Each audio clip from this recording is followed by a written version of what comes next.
The next problem, a balloon starts from rest, moves vertically upwards with an acceleration g by 8 meters per second square. A stone falls from the balloon after 8 seconds from the start. Find the time taken by the stone to reach the ground.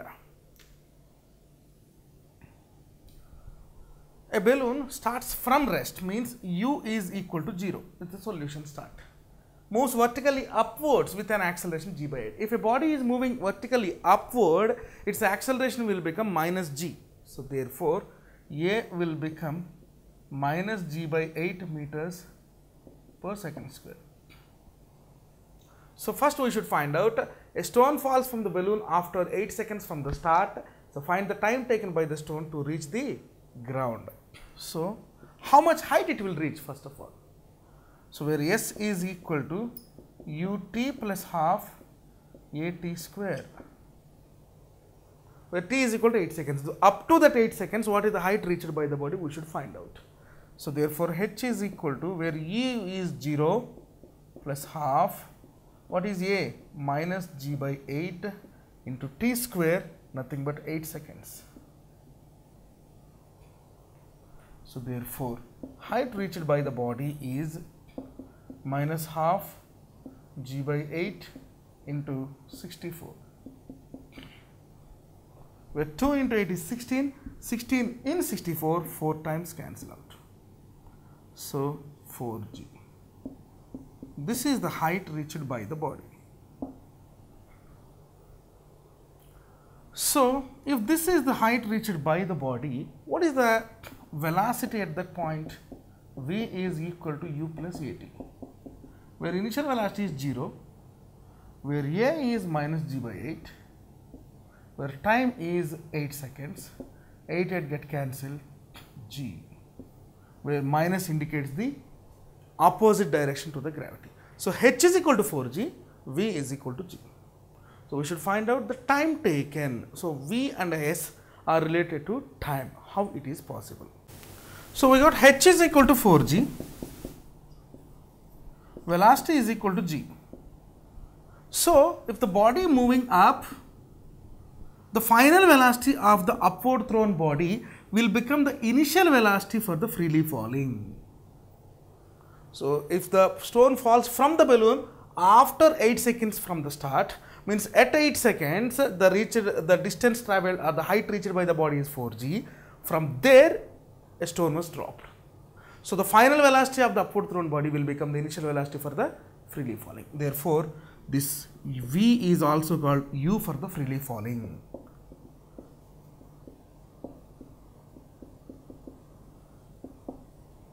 So this h and u are related like this. H is equal to ut plus half at square.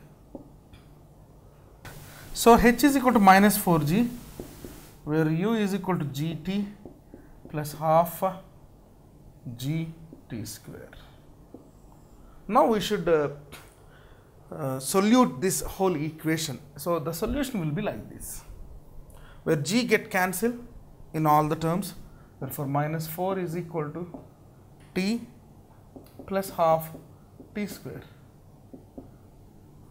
So 2t plus t square by 2 is equal to minus 4.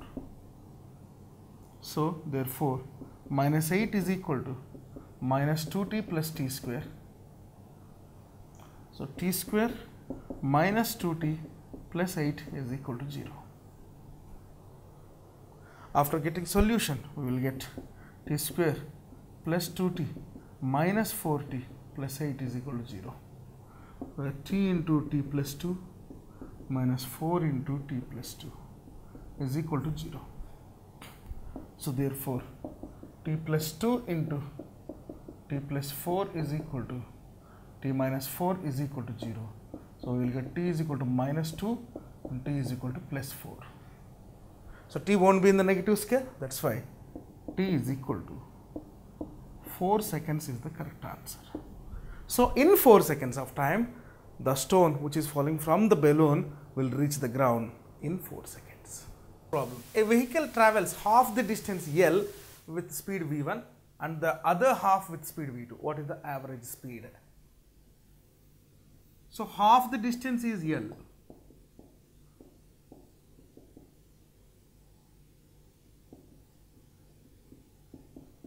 That means, let us say x by 2 is equal to L, where x is equal to 2L. So therefore, total distance is 2L.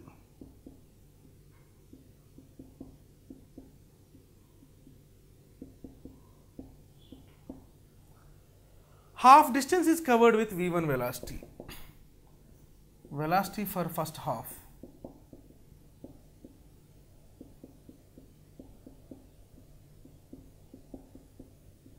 V1. Velocity for second half. V2. So, V1 velocity for L, V2 velocity for next L. Time taken for first half.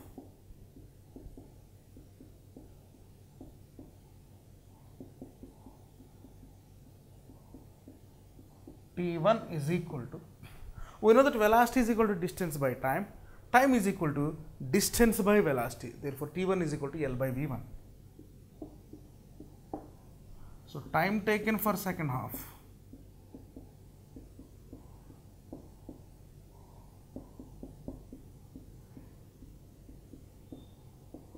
T2 is equal to L by V2.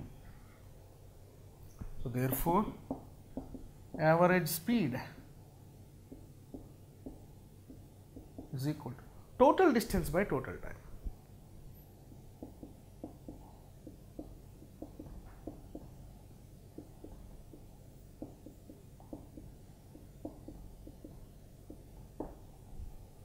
Total distance is here 2L. Total time is T1 plus T2. So, the total distance is 2L.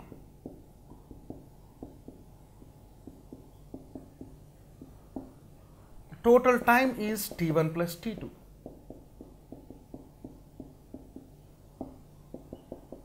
Where T1 is equal to L by V1, where T2 is equal to L by V2.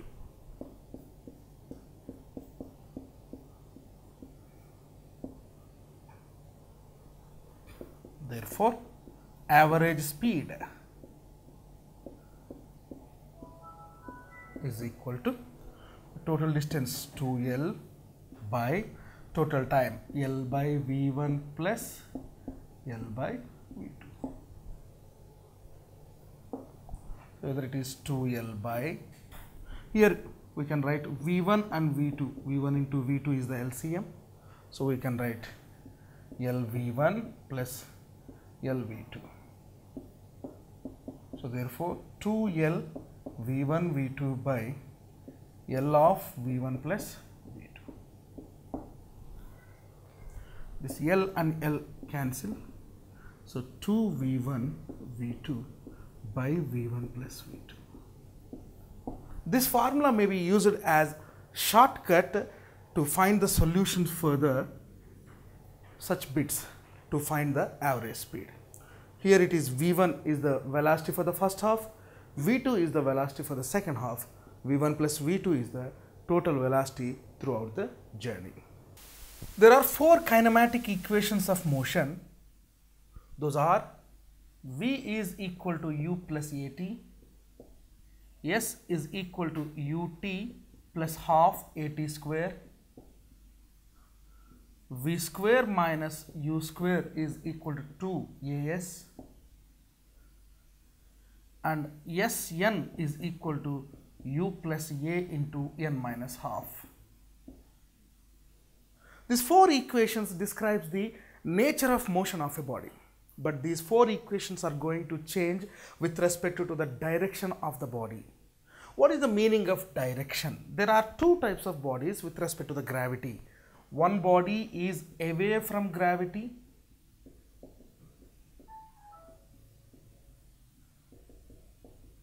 second one is towards the gravity.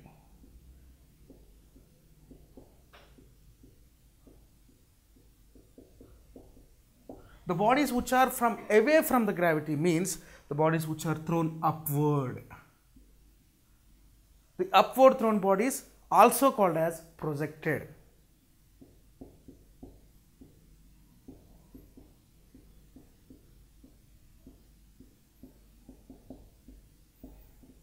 Projected bodies are projectiles.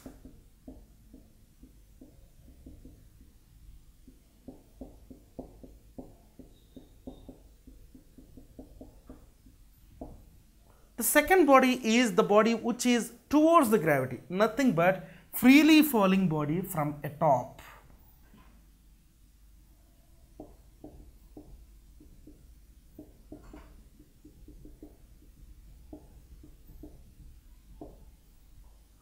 In these two situations, these four equations will change. This is called change in the kinematic equations of motion. So now we will see what is the change, what are the physical quantities which are going to change in these two situations and their corresponding physical quantities. So in these two situations, whether it is freely falling body or upward thrown bodies or projected bodies, these four kinematic equations of motions will change. Sign will change, terminology will change, at the same time physical quantities which describes the motion of body will change. Now we will discuss what is the change and how are the physical quantities related with respect to these two situations. The first case, projected bodies. The change in kinematic equations of motion in projected bodies.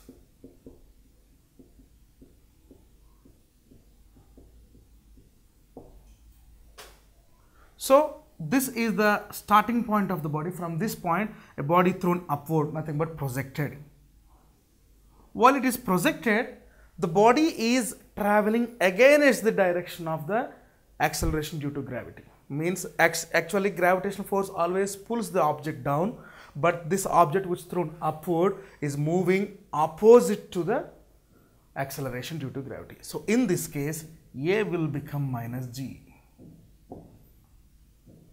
Whenever this body reaches to the maximum height, means at a certain point, its velocity completely will become 0. When a body thrown upward, at a certain point, that point name is maximum height. At that point, its velocity will become 0. When the body thrown upward, its velocity is u, nothing but the initial velocity. When it reaches to a maximum height, its velocity will completely becomes 0. That velocity is final velocity. So for a projected body which is thrown upward, its final velocity is 0. So A will become minus G, V is equal to 0. Now we are substituting these two in the given kinematic equations of motion. Now we will see the change in the first equation.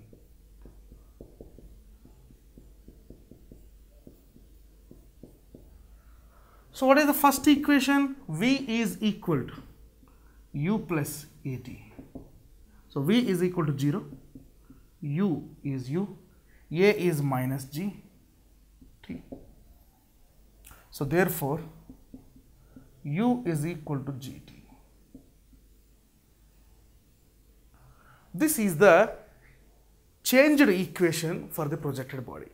From this equation we can find out t is equal to u by g. What is this t? Time of ascent.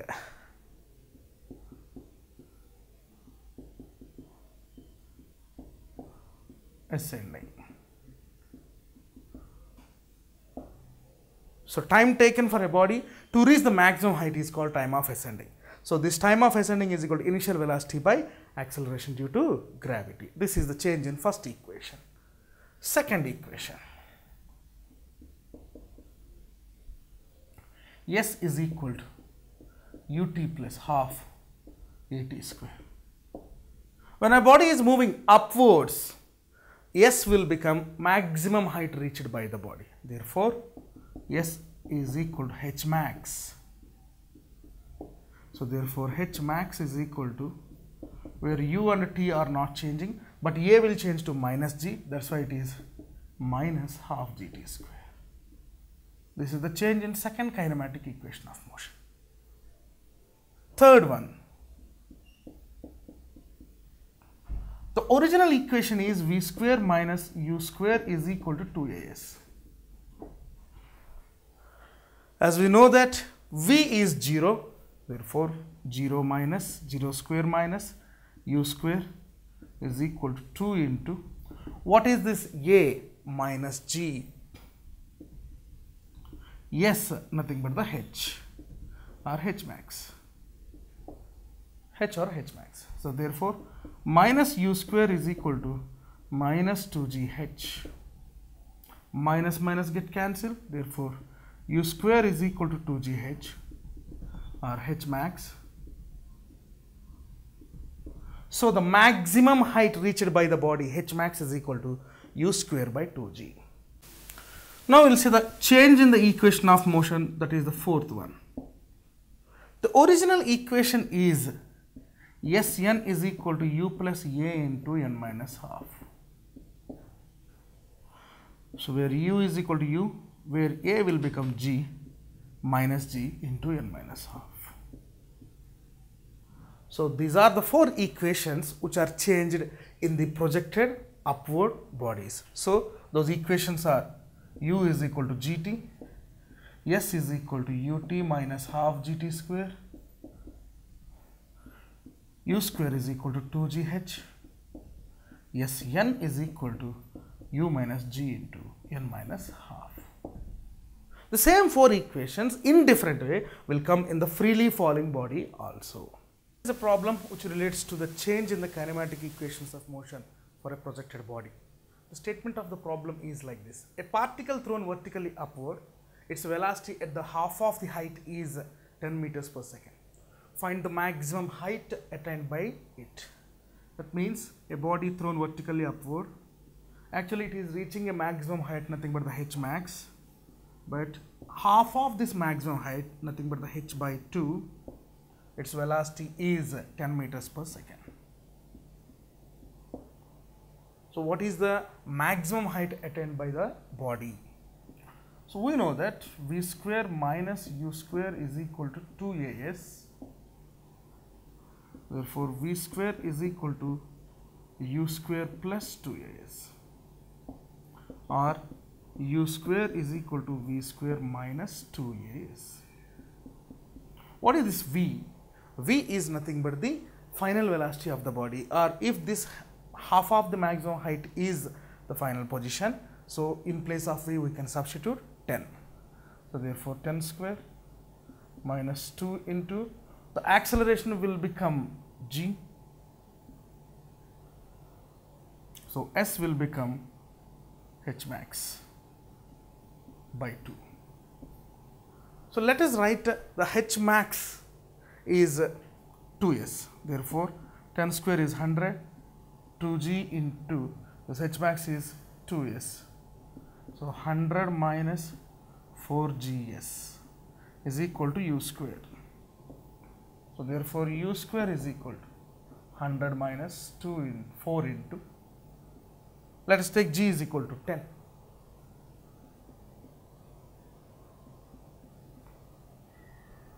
So this will be 60. So u is equal to under root 60 meters per second. So therefore the maximum height 100 is equal to 40s minus 20s. Therefore 20s is equal to 100. Therefore s is equal to 100 by 20, nothing but the 5 meters. If s is equal to 5 meters, maximum height is 2s.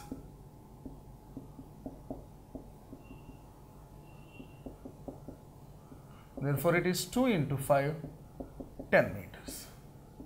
So the maximum height reached by the body with this velocity is 10 meters. Here is the problem which relates the same situation of the change of equations of motion. The statement of the problem is like this. A stone is thrown up with an initial speed of 4.9 meters per second from a bridge in vertically upward direction.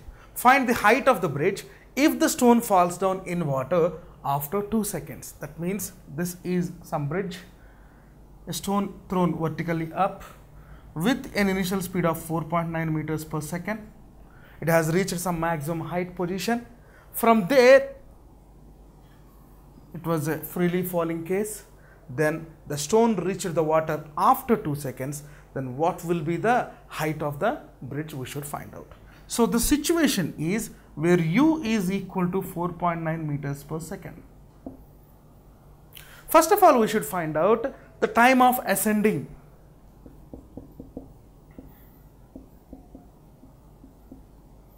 The time of ascending, Ta is equal to u by g, where u is 4.9, g is 9.8, nothing but half, 0.5 seconds.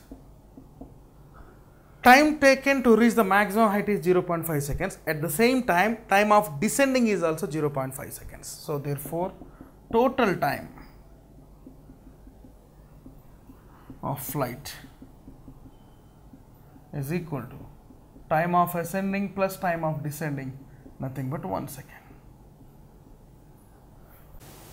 So if the total time of flight is 1 second, so therefore it was reached after 2 seconds. I mean, this 2 minus 1 is the 1 second. So therefore maximum height or nothing but the height of the bridge is equal to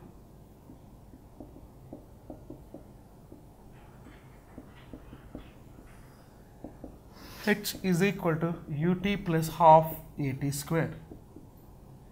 Therefore h is equal to, where u is 4.9, where t is 1 second, plus half, where a is 9.8, nothing but the g, t is 1. So it is 4.9 plus 2 9.8, 4.9, 4.9. 4.9 plus 4.9 is 9.8 meters. So this is the height of the bridge where these all cases are possible. The next, the change in kinematic equations of motion in freely falling body.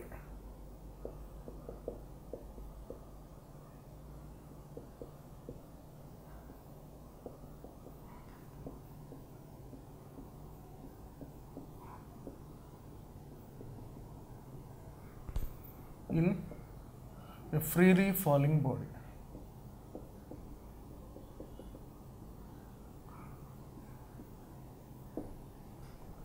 As we know the main equations, V is equal to U plus AT. The second equation, S is equal to UT plus half AT square. The third equation, V square minus U square is equal to 2AS. The fourth equation, Sn is equal to U plus A into N minus half. How these four equations will going to change?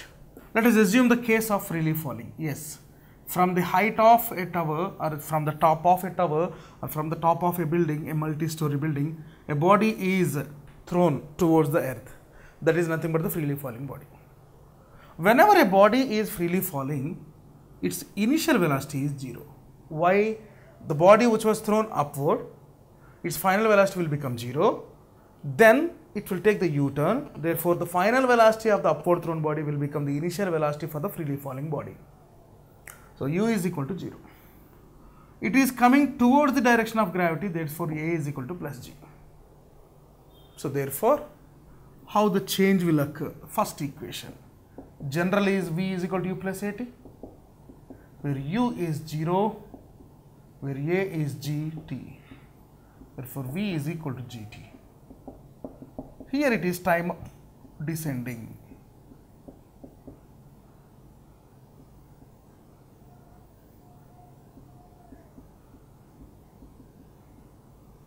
TD is equal to V by G.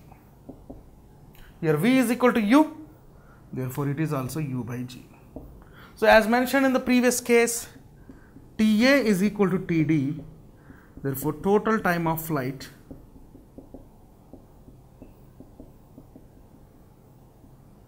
is equal to U by G plus U by G, nothing but 2U by G. So these are many equations which are useful to solve the competitive bits with the shortcuts. These are the formulae. So this is the change in the first equation. So the change in the second equation, it will be like this. The general equation is S is equal to ut plus half at square. For a freely falling body, initial velocity is 0. Therefore, S is equal to 0 plus half gt square. So therefore, S is equal to half gt square. If from height, maximum height it is falling, therefore h max means from which height the body is falling is h max is equal to half gt square. So therefore t square is equal to 2h by g. Therefore time is equal to square root of 2h by g. Time taken to reach the ground from a maximum height is equal to root of 2h by g. So like this the second equation will change. So what about the change in the third equation? The general equation is v square minus u square is equal to 2as. As we know that u is 0 for a freely falling body, therefore v square is equal to 2gh, where s is equal to h, a is equal to plus g. Therefore v is equal to under root 2gh. The final velocity of the body where it is freely falling towards the earth. This is one of the change in the third equation of motion. So the final equation, nothing but the distance traveled by the body in nth second. The equation is Sn is equal to u plus a into n minus half. What is the change in this equation in case of freely falling body? We know that u is equal to 0 for the freely falling. So therefore Sn is equal to 0 plus g into n minus half. Therefore Sn is equal to g into n minus half.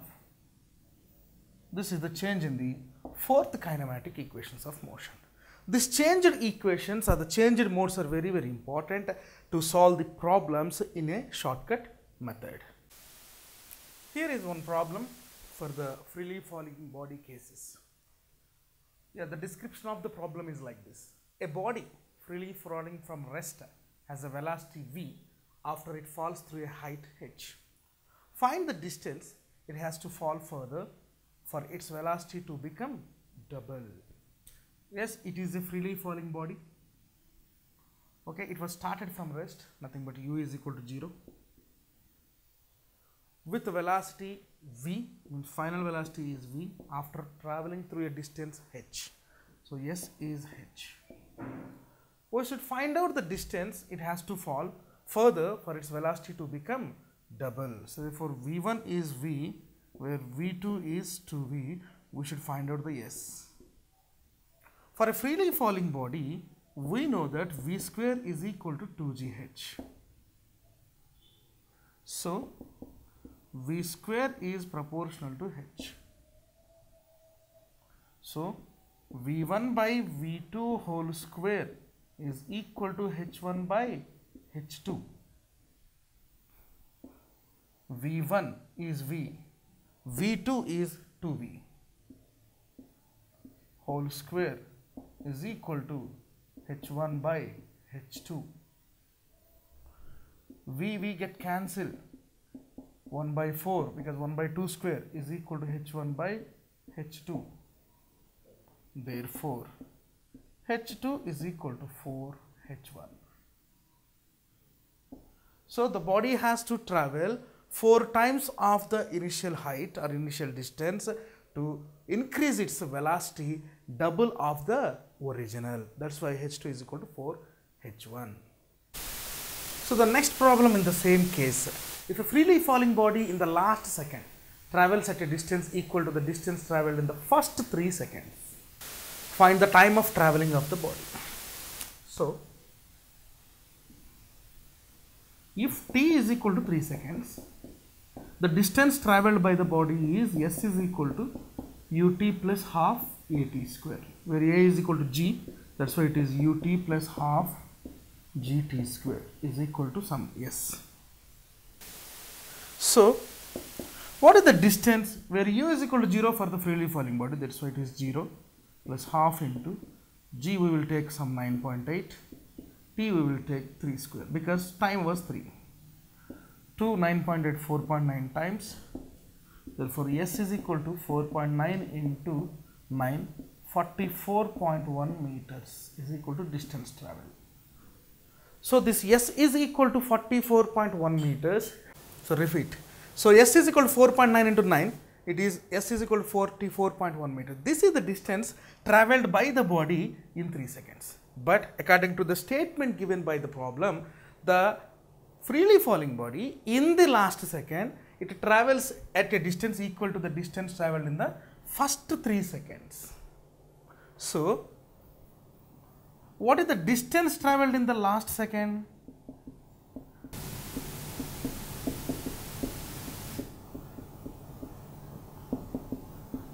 In the last second,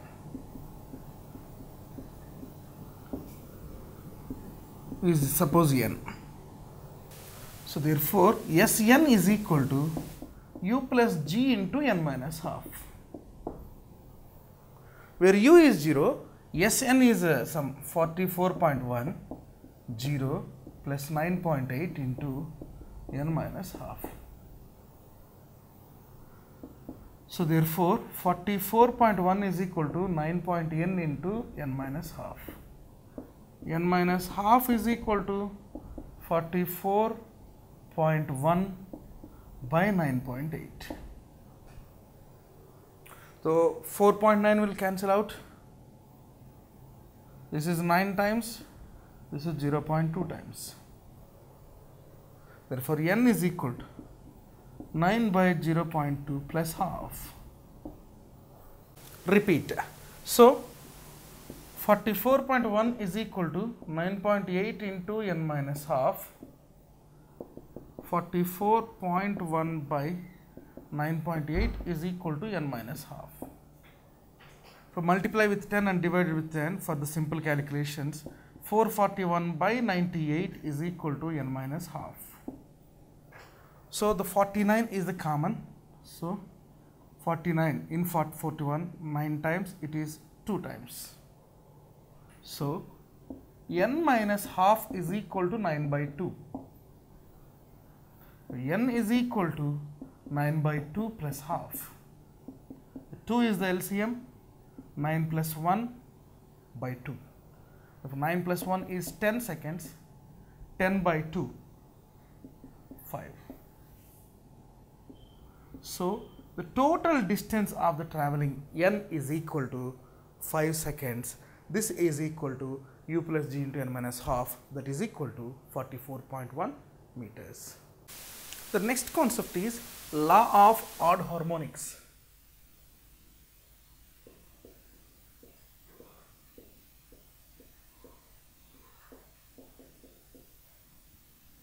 The statement was given by Galileo, one of the great scientists. So what is his view? The distance travelled by a body in successive time intervals means 1 second, 2 seconds, 3 seconds and continued up to nth second. The ratio of the distance covered by a body in successive time intervals is odd ratio. Means 1:3:5:7:7. N minus 1. So where n starts from 2. So what we can understand from this? Let us take a body. If it is a body going up or freely falling. If a body is moving up, the distance travelled by it is some s is equal to ut plus half at square. So it will be ut minus half gt square. This is the s. The body is moving along the y direction, that's why we can write s is equal to y, because the direction of propagation is vertical towards the earth. Therefore y is equal to ut minus half gt square. If u is equal to 0, then y will become minus half gt square, where t is time, g is acceleration due to gravity. If t is equal to 1 second, the distance traveled by the body is minus g by 2. If t is equal to 2 seconds, half g into 2 square, 3 seconds, half g into 3 square, like that. But there is a common formula to find the distance traveled by the body in successive time intervals. So it will be like this. Let us take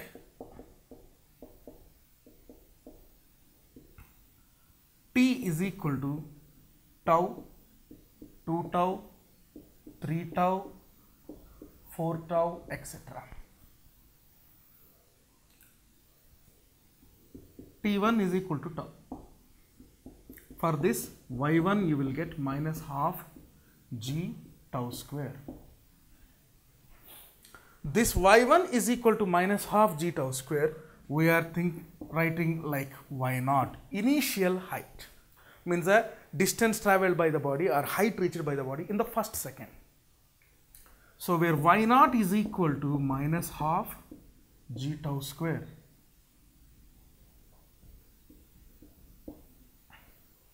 Next I am substituting t is equal to 2 tau in the same equation. Therefore y1 is equal to minus half g into 2 tau whole square. This 2 tau whole square will become 4 tau square. So this will be 4 into minus half g tau square. We know that this minus half g tau square is equal to y0. That's why it will become 4y0. The next we are substituting t is equal to 3 tau. If t is equal to 3 tau, therefore again y2 will become minus half g into 3 tau whole square. Therefore it is minus half g into 9 tau square. It is written as 9 into minus half g tau square. We know that minus half g tau square is y0. That's why it will become 9y0. As well as t is equal to 4 tau. If therefore y3 is equal to minus half into g into 4 tau whole square. This is 16 tau square. Therefore 16 into minus half g tau square. This will be 16y0. So the first second it is y0, second 2 tau 4y0, third second 9y0, fourth second 16y0. But what is the distance traveled in the successive time intervals? y1 minus y0, or y2 minus y1, or y3 minus y2. This ratio we need. So if you find the ratio of the distance traveled in the successive time intervals, yes, this is y, half gt square. Distance traveled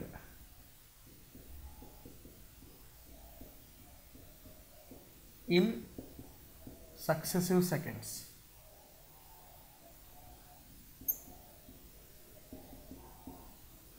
Or successive time intervals.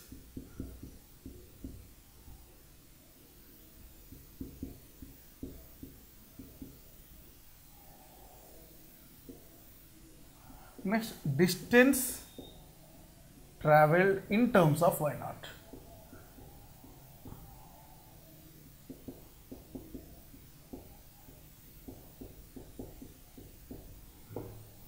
Next, difference ratio.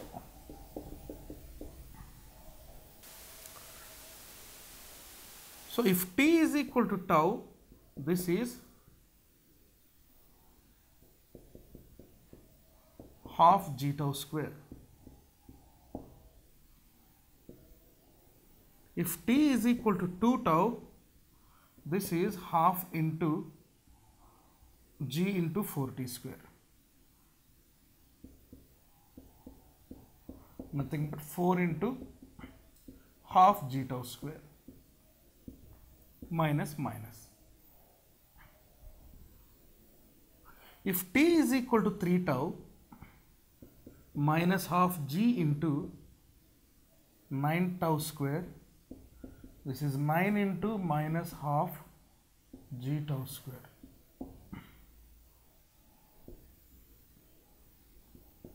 If t is equal to 4 tau, this is minus half into g into 16 tau square, nothing but 16 into minus half g tau square. If t is equal to 5 tau, this is minus half into g into 25 tau square, nothing but 25 into minus half g tau square. We know that minus half g tau square is y naught. So therefore, distance traveled in terms of y naught is, in successive time intervals, it is like this. Okay, this is y naught, this is 4y naught, this is 9y naught, this is 16y naught, this one is 25y naught. For first second it has traveled y naught distance, up to 2 seconds it has traveled 4y naught. Next up to 9y naught, 16y naught, 25y naught, it is extended. So what is the distance traveled in successive time intervals? So this is 0, y naught minus y naught. 4y naught minus y naught is 3y naught. 9y naught minus 4y naught is 5y naught. 16y naught minus 9y naught is 7y naught. 25y naught minus 16y naught is 9y naught. And this process to be continued. So what is the ratio? This is 1 is to 3 is to 5 is to 7 is to 9. All are odd numbers. So the distance traveled by a body, whether it is freely falling or upward projected, the distance traveled by it in successive time intervals, means second to second, is in the ratio of 1 is to 3 is to 5 is to 7 is to 9. All are odd numbers. This is called Galileo's law of odd harmonics. The next concept is stopping distance.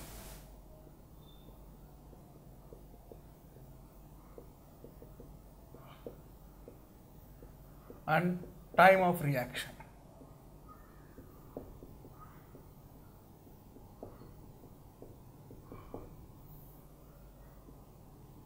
Stopping distance means the distance traveled by a body before it comes to rest when an external force is applied on it.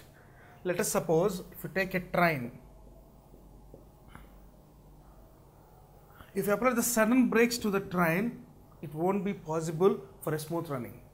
So if you applied the brakes, if the loco pilot applied the brakes to a train, it will travel some finite distance before it completely coming to rest.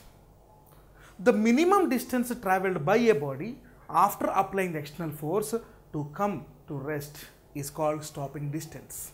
So once the body has stopped completely, its final velocity is 0. Therefore, the equation S is equal to ut plus half at square.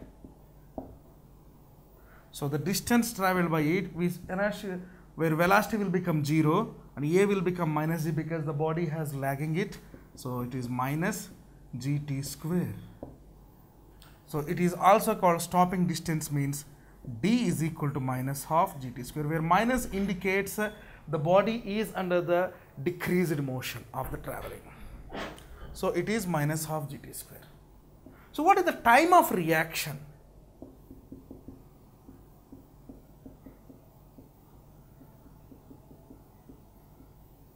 So the time of reaction means time taken to react. Whenever a body is traveling smoothly, if sudden happened in the middle, so the body, the driver or the one who is driving the vehicle, he should apply the brakes to stop it. So the minimum time required to respond for the respective incident is called time of reaction. From this formula we can get the time of reaction. So therefore t square is equal to 2d by g. Therefore t is equal to under root 2d by g. This is called time of reaction square root of 2d by g. If the body is moving vertically up, the same equation will become 2h by g. If a body is moving in linearity or linear motion on the road, this time will become 2d by g, where d is equal to the minimum distance traveled, nothing but the stopping distance, by g or a. If the body is vertically moving, a will become g. If the body linearly moving, it is 2d by a. This is called time of reaction. Almost this time of reaction is fraction of seconds, means some 0.01 seconds, 0.02 seconds, which is very difficult for our calculation. There is a problem which relates to the stopping distance and reaction time. So take a ruler scale. It is an experiment which was given in the textbook. So, and ask your friend to drop vertically through the gap between your thumb and forefinger. After you catch it, find the distance in particular case. If distance was found to be 21 centimeters, what is the reaction time, and we should estimate it. So, as the formula we think, it is like this: S is equal to half gt square. So, therefore, t square is equal to 2s by g. Therefore, t is equal to under root 2s by g, where s is nothing but the distance. So, in our words, we can write this t as tr is equal to under root 2d by g.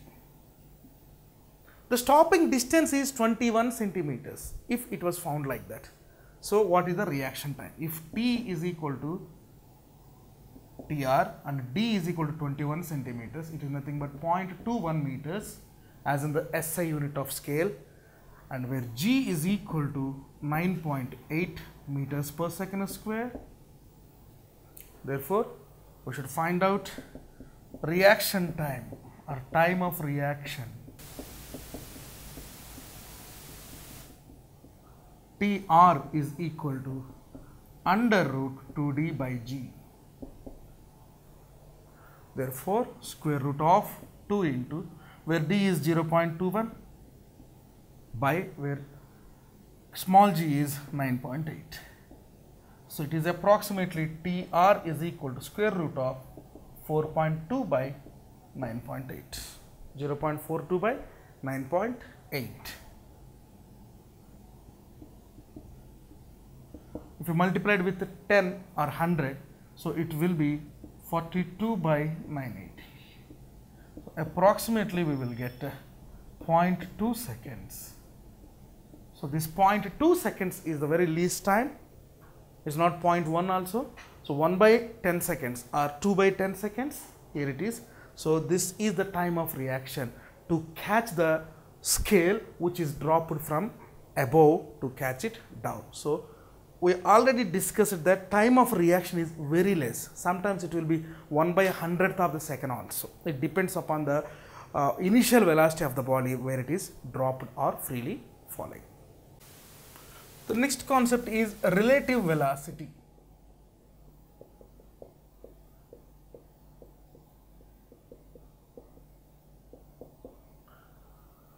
Relative means comparison between two physical quantities or two bodies. Here, relative velocity means we are comparing the velocities of two bodies, whether they are parallel to each other or anti-parallel to each other. What are the natural or daily life examples to observe this relative velocity? Let us suppose one passenger is in a train. So, he is observing the another train which is in the exactly opposite track. While they are facing each other, crossing each other, if the train A has traveling with some 36 kmph and train B is traveling with some 54 kmph, but they are anti-parallel to each other. For a passenger who is sitting in the train B, for him the body is traveling with less speed. It is his observation. But for a passenger who is sitting in the train A, for him in observation the train B is moving with greater speed than his vehicle. So, this is the comparison of speed or velocity of two bodies. So this is the comparison of speed or velocities of two bodies, whether they may be trains or buses or any motor vehicles, while they are facing each other in an opposite direction or in the same direction. So if this is the case, this velocity is called relative velocity. In this relative velocity, the equation part is very, very important. To find this equation part of the relative velocity, the positions of the body from a fixed reference frame is also important. Now we will see that positions with respect to the fixed frames. Let us take two objects which are moving in the same direction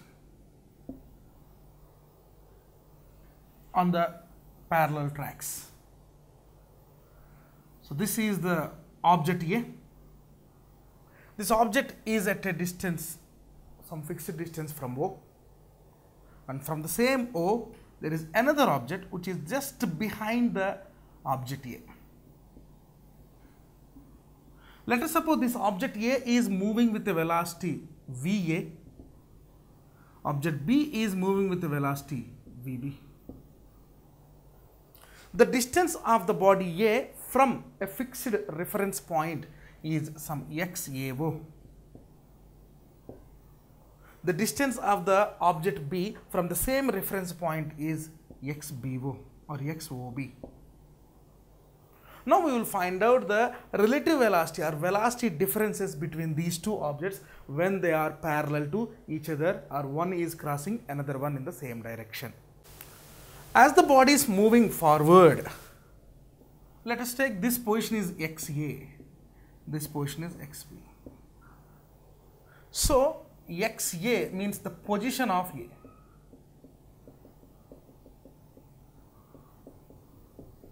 Is equal to XAO plus VAT,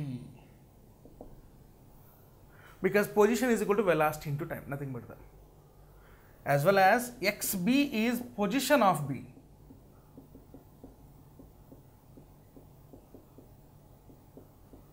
Is equal to XBO plus VBT.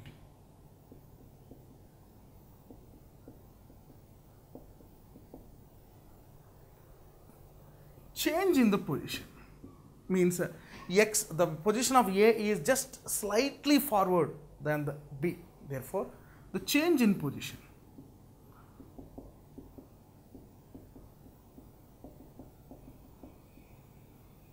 is equal to XA minus XB is equal to XAO plus VAT minus XBO plus VBT.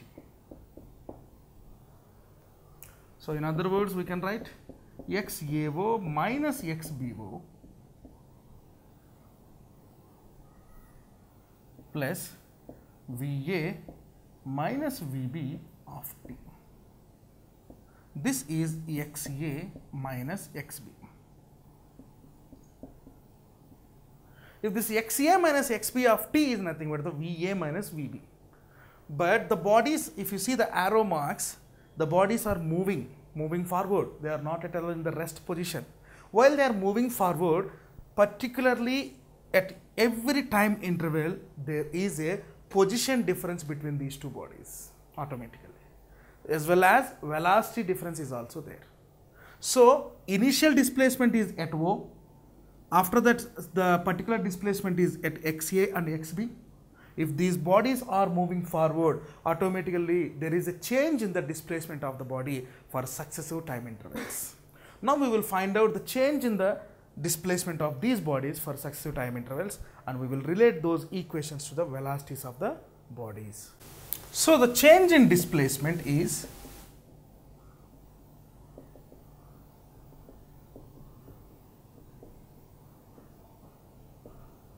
equal to final displacement minus initial displacement.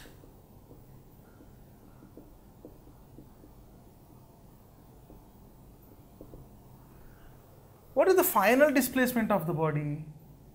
XAO minus XBO plus VA minus VB of t. Initial displacement is minus of XAO minus XBO. Automatically this term and this term will get cancelled out. So we will get VA minus VB of t. So the change in velocity or relative velocity between these two bodies VAB is equal to VA minus VB into t by rate of change is the main difference, that's why divided by time. This time and time get cancelled, so we will get VA minus VB.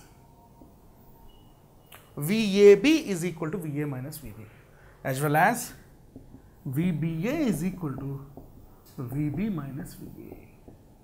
This is the formula for relative velocity between two bodies. Now we will see the graphs between the relative velocities of the bodies. So the graphs, the first situation is VA is equal to VB, means two objects, they are traveling with the same velocities. What is the nature of the graph? The nature of graph is, so we are drawing the graph for the position time XA, this is also XB and time. This is VA, this is VB. If two objects are moving with same velocities in a parallel position, then VA will be equal to VB. Then the graph will be like this. There is no possibility for the intersecting. They will get two lines which are parallel to each other by a finite and equal separation.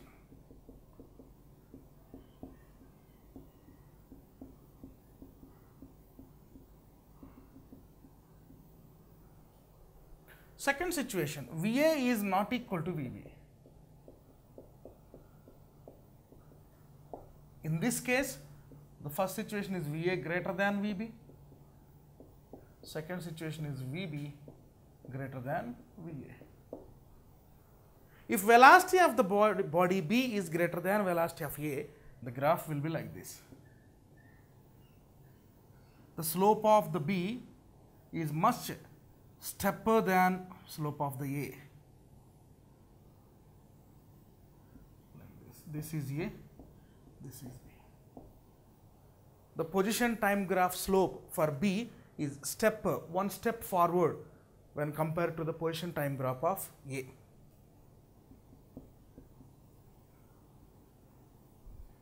The point of contact, this one is called point of contact, where the where we can assume the actual meeting of the two bodies if VB greater than VA.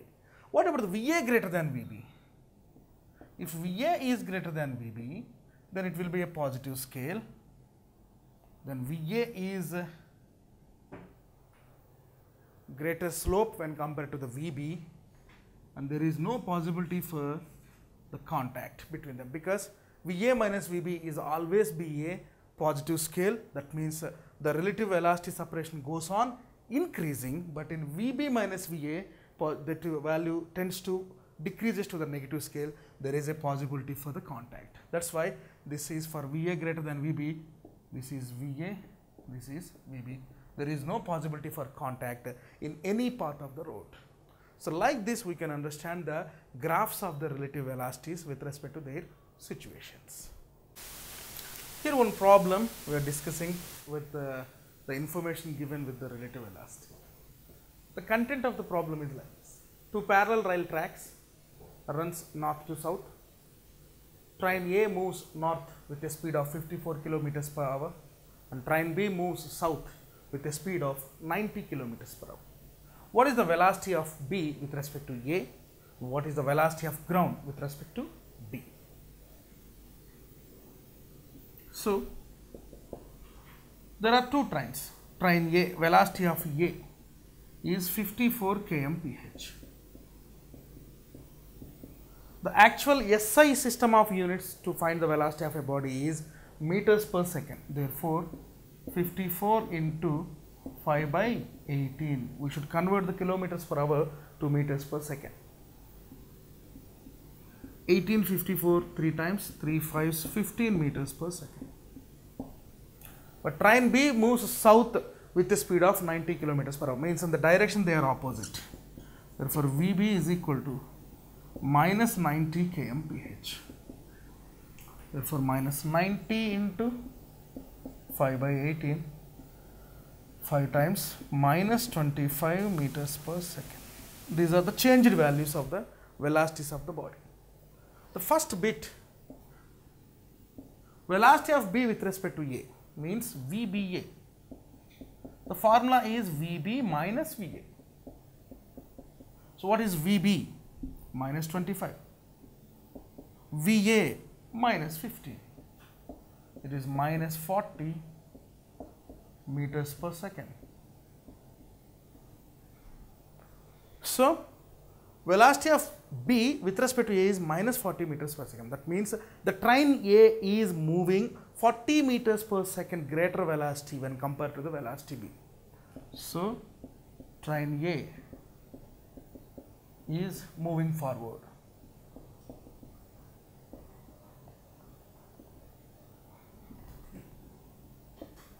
With 40 meters per second or plus 40 meters per second speed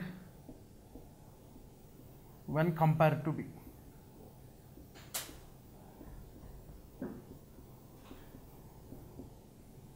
The second situation, what is the velocity of ground with respect to B?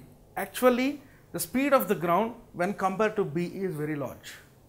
But for a passenger who is sitting in the train B or train A, for him it seems to be a stationary object when the body B is stopped or A is stopped. That's why velocity of ground with respect to B is 0, because velocity of ground is infinite.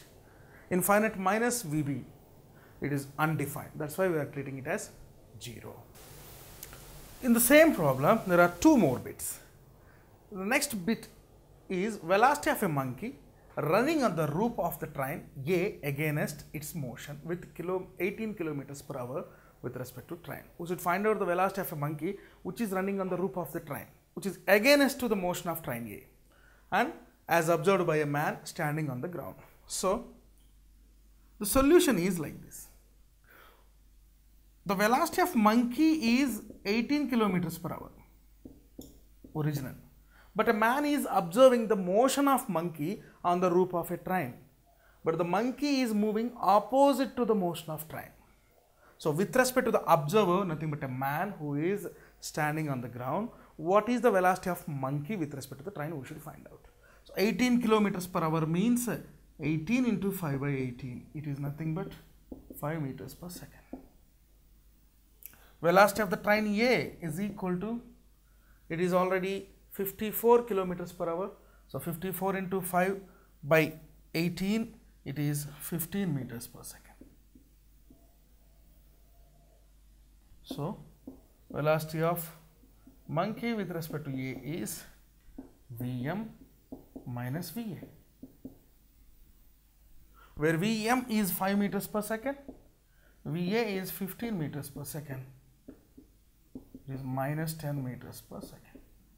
So for the observer who has observed the velocity or motion of the monkey with respect to the train A, for him the monkey is moving with a less velocity, a velocity which is lesser than 10 meters per second when compared to the train A. So velocity of monkey is less than velocity of train by 10 meters per second. Like this, we can conclude the concept called relative velocity. It is simply a comparison between the speeds of two vehicles, whether they are parallel or anti-parallel. So in this chapter, we have started with the natural physical quantities which are described to use the motion of the body: distance, displacement, speed, velocity, average velocity, instantaneous velocity. Next, the acceleration, the nature of the accelerations, kinematic equations of motion, the change in the kinematic equations of motion, the graphs related to all physical quantities, and stopping distance and relaxation time. The last one, the relative velocity. These are all the main concepts which are useful to solve any numericals or for the exams.